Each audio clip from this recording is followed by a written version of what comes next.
அந்த வீடியோவில் நீங்கள் எனக்கு முன்வைத்த அவதூறான குற்றச்சாட்டுகள், 1 கோடி ஹவாலா பணம், மாற்ற வந்தவரை பிடித்து விட்டோம், காவல்துறை உங்களுக்கே தகவல் கொடுத்தது இது நடப்பதை, நான் மாற்ற வந்த 1 கோடி ஹவாலா பணம் யாருடையது, எங்குடையது, யாரின் பணம் அது, அவரின் பெயர் என்ன, காவல்துறை உங்களுக்கு தகவல் கொடுத்தது என்று சொன்னீர்களே, காவல்துறை உங்களுக்கு தகவல் கொடுக்க நீங்க என்ன அரசு அதிகாரிகளா, அல்லது சம்பந்தமான விசாரணை எங்கே, வழக்கு எங்கே? 15 காவல் அதிகாரிகள் உங்கள் பள்ளிவாசலை சுற்றி இருந்தார்கள் இதை அறிந்தவுடன் என்று சொன்ன நீங்கள், 100க்கு நீங்கள் தகவல் கொடுத்தவுடன் ஏன் ஒரே ஒரு காவல் அதிகாரி மட்டும் வந்தார்? ஒரு குற்றவாளியை அப்படித்தான் பாதுகாத்து பைக்கில் அழைத்துச் செல்வார்களா? இல்லை என்றால் உங்கள் ரவுடி இந்த அராஜக போக்கில் இருந்து என்னை பாதுகாப்பதற்காக அவர் அழைத்துச் சென்றாரா? 10 கோடி மோசடி என்று கூச்சலிட்டீர்கள். யார் எனக்கு அந்த 10 கோடி அளித்தவர் என்று கூறினீர்கள்? எந்த அடிப்படையில் அவர் எனக்கு 10 கோடியை கொடுத்தார் என்று குறிப்பிட்டீர்கள்? சரி, அவர் 10 கோடி கொடுத்த கணக்கை அவர் நீதியாக நிரூபிக்கட்டும், உண்மை ஒரு நாள் வெளியே வரும். சரி, அந்த நபர் யார்? உங்கள் இயக்கத்திற்கும் அவருக்கும் என்ன சம்பந்தம்? உங்கள் 10 பேர் கொண்ட வெள்ளை யூனிஃபார்ம் அணியும் உங்கள் ஜமாஅத்திற்கு முதலீடு செய்யக்கூடிய நபர் அவர் இல்லையா? உங்கள் ஜமாஅத்திற்கு எதிராக அமைந்த டிஎன்டிஜி அமைப்பு தெருவாசிகளிடம் சென்று கேட்போமா?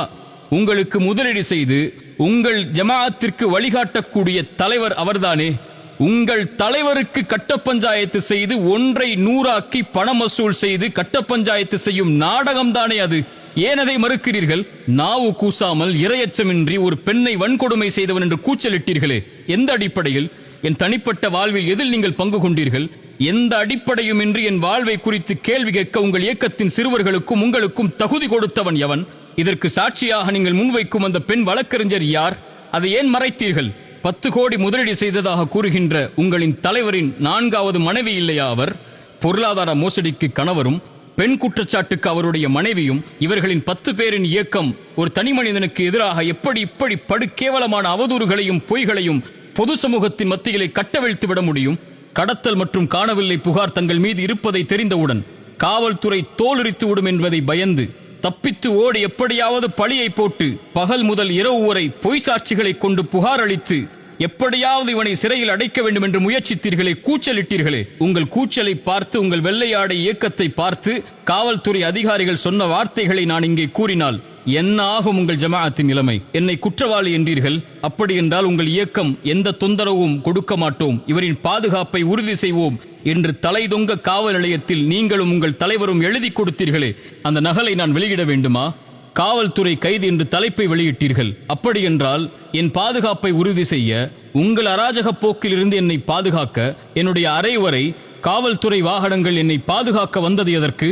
துரோகத்தை கொண்டு என்னை வீழ்த்த நினைத்தீர்கள், கடத்தினீர்கள், தாக்குனீர்கள், ஆயுதத்தை கொண்டு மிரட்டினீர்கள், என் உடைமைகளை பறித்தீர்கள். அன்றாட தேவைக்கு நான் செல்வதை கூட கதவை திறந்து செல் என்று நாவு கூசாமல் அதிகாரம் செய்தீர்கள். 3 மணி நேரம் உணவில்லாமல் சிறுவர்களை கொண்டும் வாலிபர்களை கொண்டும் என்னை தாக்கி ஒரே இடத்தில் உட்கார வைத்தீர்கள். இதுதான் உங்களுடைய இஸ்லாமின் நீதியா? இது குறித்து காவல்துறைக்கு நான் அளித்த புகாரையும் மருத்துவ அறிக்கையையும் காயங்களின் புகைப்படத்தையும் வெளியிட்டால் உங்கள் நண்பன் நாடகம் என்னவாகும் என்று தெரிந்து கொள்வோமா? இங்கு தப்பிக்கலாம் உங்கள் அதிகார பணபலத்தை வைத்து. இறைவனின் நீதிமன்றத்தில் அணுவும் நகர முடியாது. என் தரப்பின் நியாயம் வெளிவராது என்ற குருட்டு நம்பிக்கையில் என்னை பற்றி, என் வியாபாரத்தை பற்றி எந்த அறிவும் இல்லாமல் 1 மணி நேர வீடியோவை வெளியிட்டு அவரிடம் பணம், இவரிடம் பணம், இல்லாத ஸ்கூலுக்கு பணம், ஒரே நிறுவனத்தை வைத்து பல முதலீடு என்ற அடிப்படை ஆதாரமற்று இங்கு தேடினோம் அங்கு தேடினோம், தொடர்பு கொள்ள முடியவில்லை என்று பொய் கூறி உங்கள் ஜமாஅத்தின் முதலீட்டாளரையே வேற ஆள் போல் காட்டி, அவரின் 4வது மனைவியையே குடும்ப வழக்கறிஞராக காட்டி பொய்களை அரங்கேற்றி இருக்கிறீர்களே, இதற்குத்தான் இத்தனை நாட்கள் தேவைப்பட்டதா? அவரிடம் பணம், இவரிடம் பணம், இத்தனை முதலீடு என்று 1 வாரமாக என்ன செய்வதென்று தெரியாமல் என்னோடு தொடர்பில் இருந்த எல்லோருடைய பட்டியலையும் வாங்கி, பணம் திருப்பி கொடுக்கப்பட்டவர்களின் பட்டியலையும், லாபங்களை வாங்கிக் கொண்டு என்னை விட்டு சென்று விட்டவர்களின் பட்டியலையும், எந்த வியாபார அறிவும் இல்லாமல், உடன்படிக்கைகளை பார்க்காமல், 2 தரப்பின் நியாயங்களை பார்க்காமல் ஒருவர் மீது பொருளாதார பழி போட ஏன் இவ்வளவு போராடுகிறீர்கள்? சரி, என்னை விமர்சித்தீர்கள். சரி, என்னிடத்திலே உங்களுக்கு 1000 முரண்பாடுகள் இருக்கலாம். இதற்கு எல்லளவும் தொடர்பு இல்லாத ஒரு முசல்மாவாகிய என்னுடைய அன்பிற்குரிய மனைவியை ஹலாலான முறையில் திருமணம் செய்து வாழும் ஒரு பெண்ணை நாவு கூசாமல், நாவுகள் பேச தயங்கும் நரம்பில்லாத வார்த்தைகளை வெட்க உணர்வில்லாமல் நடுத்தரவில் வைத்து ஒரு கண்ணியத்திற்குரிய ஒரு பெண்ணை பேச உங்களுக்கு தகுதி கொடுத்தவன் எவன்? உங்கள் குடும்ப பெண்களுக்கு, பிள்ளைகளுக்கு முன்னால் இதே வார்த்தையை பயன்படுத்துவீர்களா? இப்படித்தான் இறை தூதர் உங்களுக்கு வழிகளை கற்றுக் கொடுத்தார்களா? ஒரு முசல்மாவாகிய ஒரு பெண்ணின் கண்ணியத்தை இறக்குவதற்கு உங்களுக்கு எவர் தகுதி கொடுத்தது?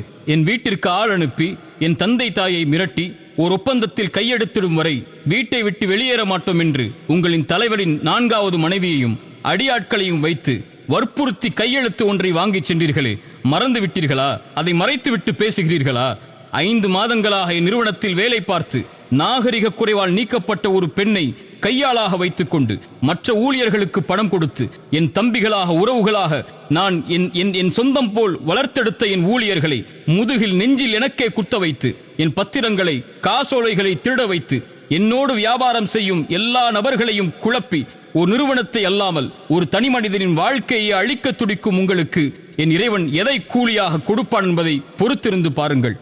உங்களின் அரசியல் பணபலத்தை வைத்து எதையும் நிரூபித்து எனக்கு ஆதரவாக பேசும் எல்லோரையும் திருப்பும் முயற்சியில் கூட நீங்கள் வெற்றி பெற்று விடலாம். இறைவனிடத்தில் எப்படி தப்பிப்பீர்கள்? பொய் புகார்களை கொடுத்து பொய்யான வழக்குகளை கொண்டு அரசியல் பணம் விளையாட்டை வைத்துக் கொண்டு உங்கள் கடத்தல் தண்டனையை வேண்டுமானால் இந்த உலகத்திலிருந்து நீங்கள் தடுத்து விடலாம். இறைவனின் நீதிமன்றத்தில் எப்படி நீங்கள் தப்பிப்பீர்கள் என்பதை பயந்து கொள்ளுங்கள்.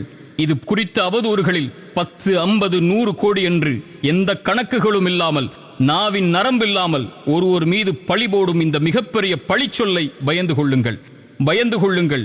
ஒருவரின் கண்ணியத்தை அளிப்பதற்காக பெண் பொருளாதார குற்றச்சாட்டை கொடுத்தால் இறைவனால் கொடுக்கப்பட்ட கண்ணியத்தை உங்கள் கரத்தால் பறித்துவிட முடியும் என்ற இறை நம்பிக்கையின் அவாவை பயந்து கொள்ளுங்கள்.